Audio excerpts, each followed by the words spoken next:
Okay, now today we'll study velocity saturation effect, which is also called as mobility degradation effect. Because velocity saturation takes place because of mobility degradation, they are one and the same thing. Okay, so now you know that our drift velocity it is given by this equation: Vd is equivalent to mu e. What is mu? It is the mobility, and what is e? It is the value of the electric field. Okay, now before we go to this, let's just come to this graph. Okay, what do you see in this graph? You see that it is a graph between mobility and electric field. Okay, for a particular value of electric field which I have represented by EC, your mobility it is constant. Okay, so जब तक आपका EC का value cross नहीं हो जाता है आपकी mobility जो है it will remain constant. It does not change with electric field. Okay, but after this value EC has been crossed you can see that it comes down. Okay, first it follows the inverse law and then it is proportional to 1 by under root of the electric field. So what do we get from this graph? From this graph we say that up to a certain value of EC, your mobility it is independent of the electric field, that is it is constant. Okay, now keeping this graph in mind, let's come to this velocity equation over here.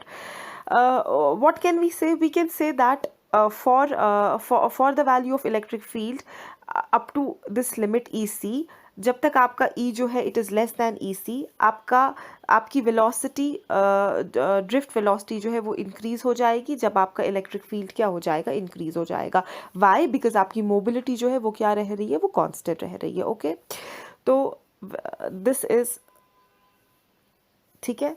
Okay, then what happens when this electric field it crosses this value?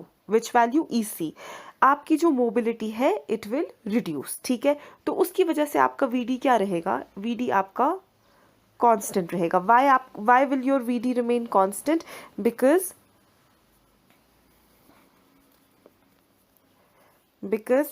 as your electric field increases, your mobility is now decreasing.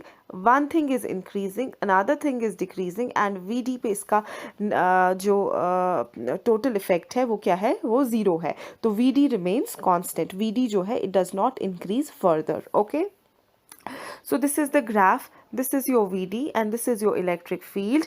Up to this value EC, आपकी velocity जो है drift velocity वो क्या हो रही है, वो increase हो रही है. लेकिन इस वाले point के बाद आपकी velocity क्या हो रही है, saturate हो रही है. क्यों हो रही है saturate? क्योंकि यहाँ पे आपकी mobility क्या हो रही है, decrease हो रही है. Okay, so this is an important graph that you need to keep in mind. Okay, now we know that कि after some time आपकी velocity जो है वो saturate हो जाती है. Fine, तो उसकी वजह से आपकी drift velocity आपकी saturate हो गई, आपकी current भी क्या हो जाएगी, वो आपकी saturate हो जाएगी.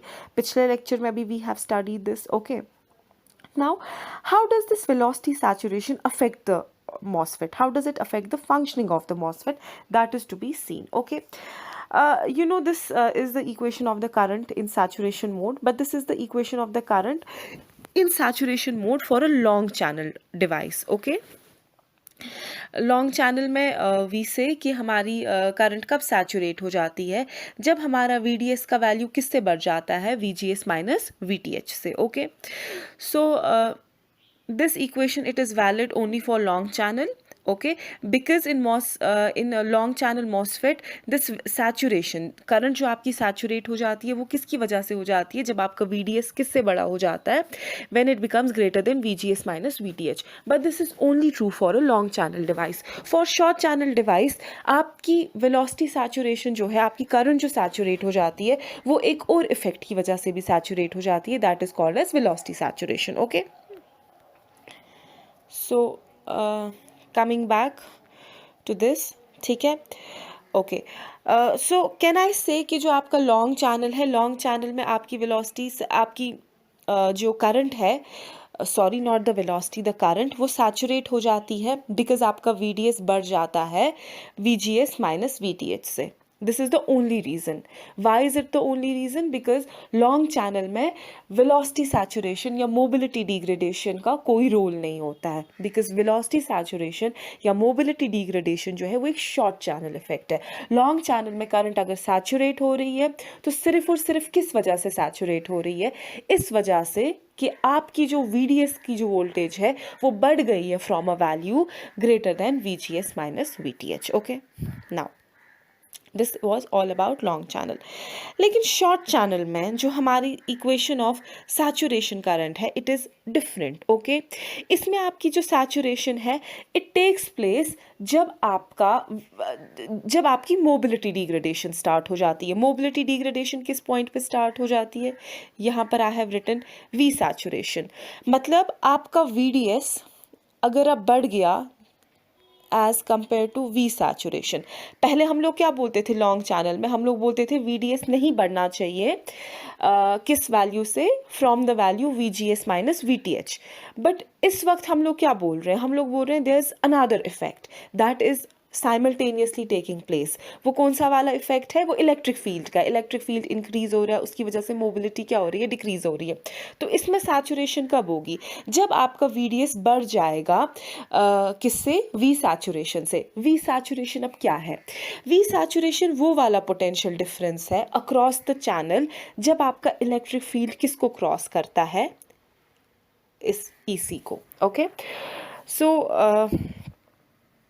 What do we say? हम लोग बोलते हैं कि जो हमारा शॉर्ट चैनल है उसमें आपकी सैचुरेशन कब हो जाती है? When VDS is greater than V saturation. और वी सैचुरेशन कौन सी वाली वोल्टेज है? वी सैचुरेशन वो वाली वोल्टेज है across the length of the channel जिस पे आपका इलेक्ट्रिक फील्ड बढ़ चुका है दैन EC. ठीक है, जो ही आपका इलेक्ट्रिक फील्ड EC से बढ़ गया आपका मोबिलिटी डिग्रेडेशन स्टार्ट हो जाएगा और करंट क्या होने लगेगी? सैचुरेट होने लगेगी. फाइन, ठीक. Now this current in saturation for a short channel it is given by this equation B, and as you can see here ID it is independent of the length. There is no role that length plays in the equation of the current. The only thing that length does over here is कि इसकी जो ही हमारी length short होने लगती है हमारी mobility degradation जो है वो prominent होने लगती है. Fine. Okay, now if you compare the two equation A and B. Where is your equation A? This is your equation A and this is your equation B.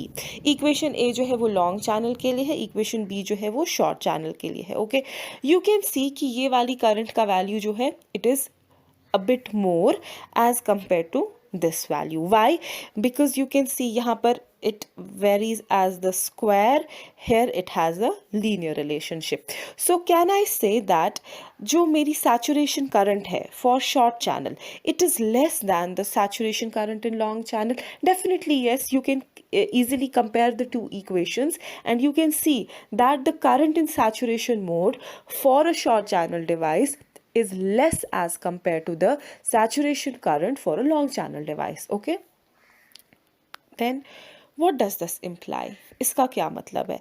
इसका मतलब simply ये है कि अगर ये मेरी लॉन्ग चैनल की current है, ये मेरी शॉर्ट चैनल की करंट है. लॉन्ग चैनल में मेरी करंट ज़्यादा है, शॉर्ट चैनल में मेरी करंट जो है वो क्या है? वो कम है.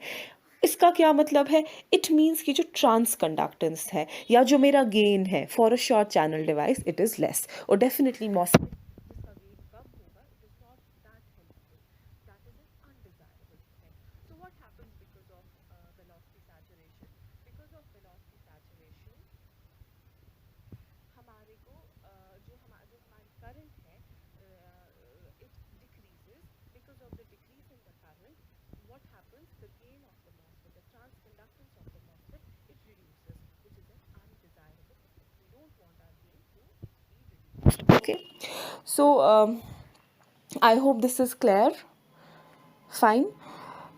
Then we have another topic which is the barrier lowering in MOSFET. This is not a separate topic, but I have taught it separately so that you will understand the next topic, that is your drain induced barrier lowering properly. Okay, so first of all let's see what barrier lowering is. ठीक, this is your MOSFET. Okay, the source this is S is your source and the substrate, they are both grounded. Okay, this is your substrate, this is your source, and this is your drain. Okay, the drain in this diagram is also grounded. Drain is also grounded for the first one. Okay, if you remember from the basics of semiconductor physics, हमारी energy band diagram कैसी होती है? ये देखिए, source जो है, यहाँ तक आपका सोर्स है, ये आपका सबस्ट्रेट है, और ये आपका ड्रेन है. सोर्स मेरा एन टाइप है, तो दिस इज़ माई ई सी, ऊपर वाली लाइन. उसके नीचे जो डॉटेड लाइन है, that is your Fermi level, because it is an N type material. Fermi level कहाँ की तरफ होगी? Towards the conduction band. Okay, done with this portion. ठीक. फिर आपका सबस्ट्रेट है. आपका सबस्ट्रेट क्या है? पी टाइप है. या आपका ई सी है, या आपका ई वी है, नीचे वाली लाइन. और ये जो डॉटेड लाइन है, that is your Fermi level. Because ये पी टाइप है, तो फर्मी लेवल कहाँ की तरफ होगी? नीचे.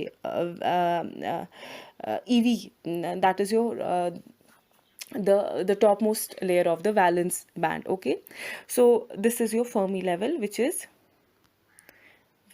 here. Okay, so this is your source.